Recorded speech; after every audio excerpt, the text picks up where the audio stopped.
Good morning, YouTube. Alright guys, it is super bright and early. Wait, it's not bright at all actually.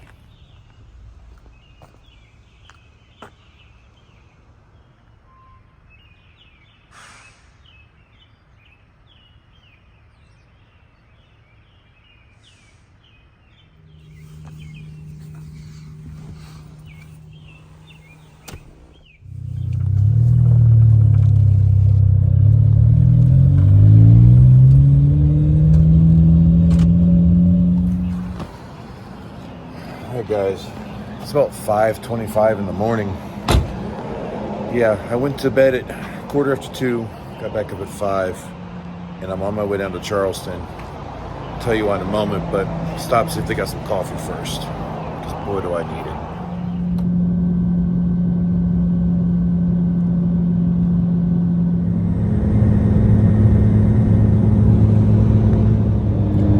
Alright, so I got some coffee. I even grabbed a donut just because I need a little pick-me-up, a little energy boost. So why, Adam, you may ask, did you get up at 5 a.m. when you just went to bed at 2:15? And the short answer to that is, well, because I needed to go to Charleston this morning.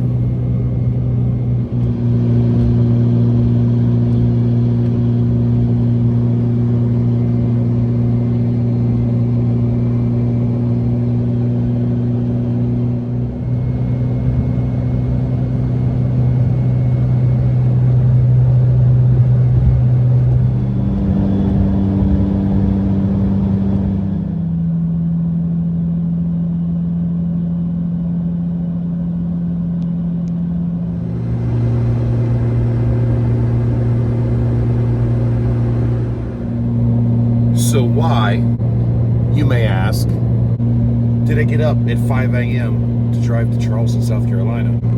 Well, there's really two answers to that. The first is why 5 a.m., and that's because we're at Rally right now. So we're in the middle of the Myrtle Beach Bike Week, and we open at 10 a.m. The place I need to go to in Charleston opens at 7:30. So as long as I'm there when they open, it gives me a little bit of time to do what I need to do and get what I need while we're there, and make it back to Murrels Inlet before we open for business today, because I don't like missing a day of work. And if it doesn't say so in the title of this video, if you guys even see this video, is because we're going to Charleston because I think I may have possibly found a tensioner that could work on Goliath. I can't be sure. It looks like it's got the pin. I can flip it and maybe space it, and it might work. I don't know. Got to put my hands on it. So that's why we're heading to Charleston, because there is a Fleet Pride in North Charleston that has the part that I think may work in stock.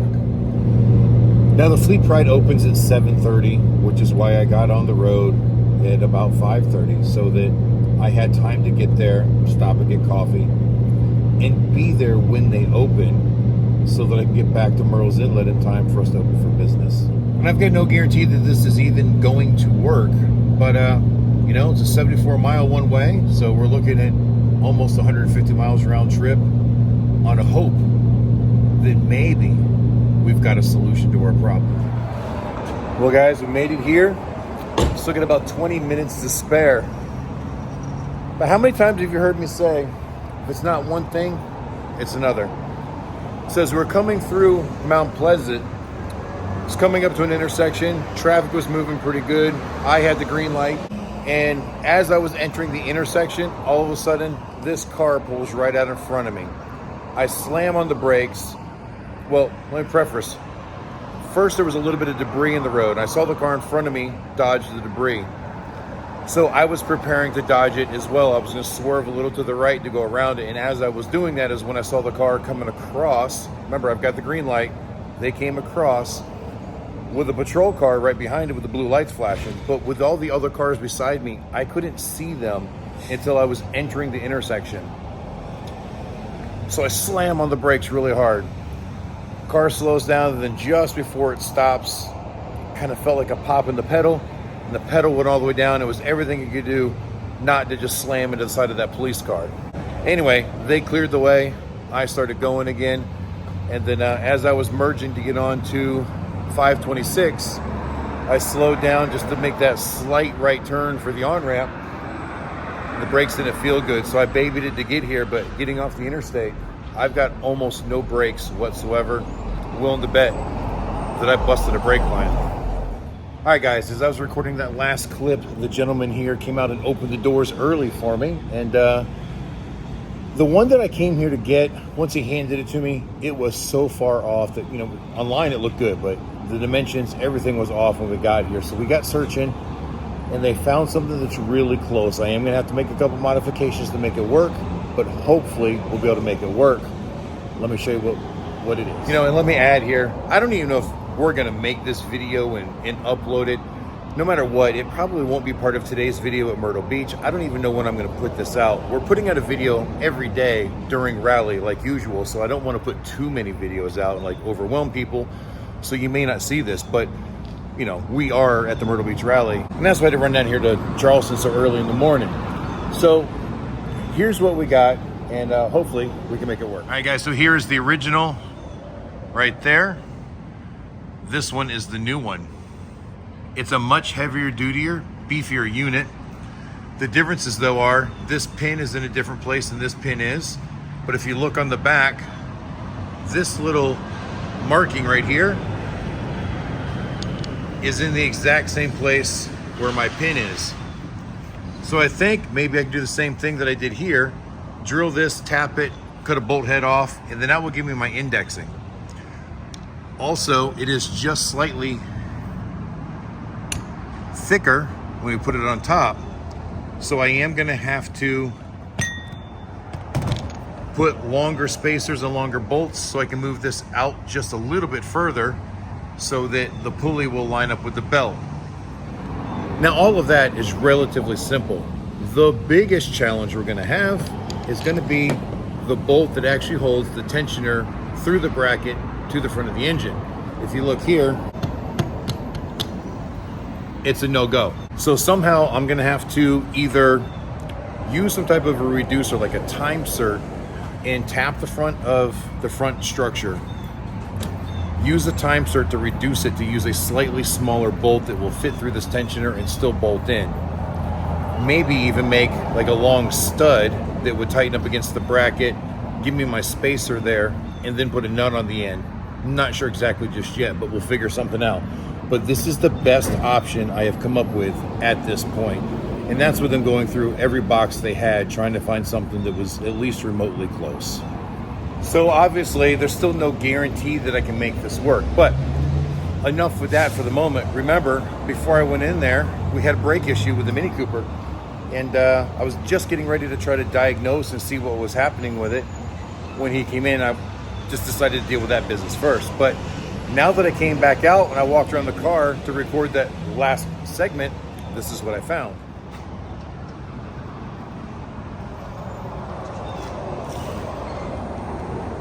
That sure looks like my brake fluid. Yeah, so we definitely busted a line somewhere, and hopefully, I mean, we are in a parts store. It's heavy truck parts, but maybe we'll be able to find what we're looking for. Problem is, it looks like it's right in the middle of the car, and I don't know if I can fit my big ass underneath there here without jacking it up, and they don't have any tools or anything with me at the moment. So let's see what we can do so we can get back to work on time. All right, guys, well, luckily, I still have the factory jack in the car, so I jacked it up, got underneath there, and I found exactly where the leak was coming from. So there's a metal line running to the right rear, and it's pre-formed and goes through some pretty tight places, and it looks like it's just rusted through. Unfortunately, they don't have anything here that can replace it, nor could I probably do that job here in the parking lot because I don't have any tools and it's just not an easy spot. My best option is at the ABS module, which I can clearly get to, removing the line, going to the right rear and blocking it off. Then maybe I can get some fluid in here, get some pressure, at least enough to get it back home, or back to Murrels Inlet anyways. But they don't have the stuff. There's another auto parts store up the street, and he thinks that they might be able better suited to help me with this. So we're gonna try that and try to milk it up there. But like I said, it's not gonna stop very good. I gotta be super, super careful. All right, guys, you are not going to effing believe this. So I go to get in the car to drive over to the other auto parts store. It won't go. Transmission totally went out. It drove in here just fine.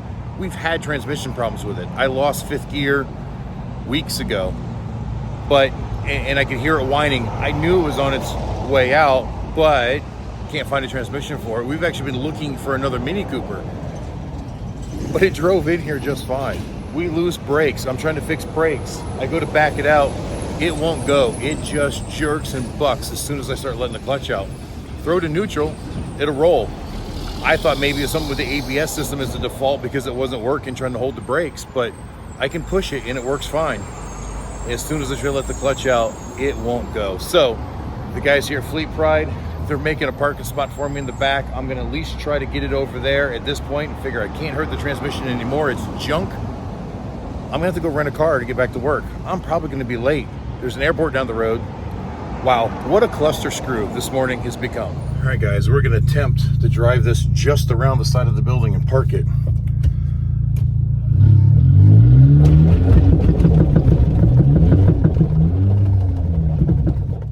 It's bad.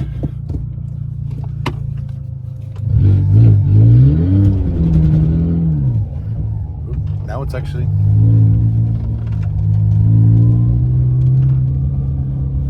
Now it's fine. That's weird. It's like I just had to break something loose, which isn't a good thing either. All right, guys, so I got the car moved over. I called Enterprise, rented a car. Enterprise is just down the road a little ways. I've also booked a Lyft to come pick me up. Now I'm just waiting.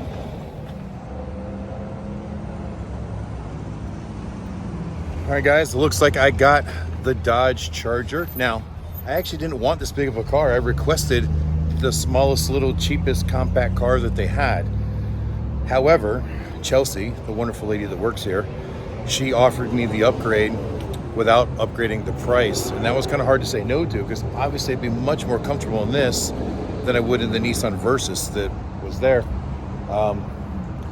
So yeah, we went with the Charger.